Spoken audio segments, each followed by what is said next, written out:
Hi, this is Jenny from Jenny's Garden. I'm still over at Whitehall and Fern Creek, which is the future proposed site of St. Gabriel Parish Park. I'm getting better at saying it. If you notice, I've got a big hole here where I dug out this big sedum plant.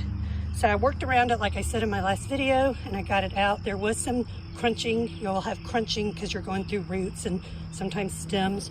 If you go through a stem, you can put it to the side and try to root it. Sometimes they root in water. We'll see what happens with that. When I get a few roots in, then I transfer it to like a peat area where it can grow the roots down, and then I dig it out of the peat area and put it in the yard. So it works very well.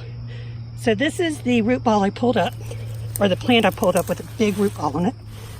Okay, I think I can get 4 or 5 plants out of this at least, maybe 6, I don't know. But what I'll do is I'll take my shovel and I'm gonna start cutting with my blade down into the root ball in major sections. So then I will get different plants from that, and as I pull each section apart, I might can take it down to smaller sections. And then I'm going to leave the biggest one and put it back in that hole that's over there to fill that in. Really, your perennials should be divided every 3 to 5 years for your bulbs, your ground covers, anything that grows like this in a mound.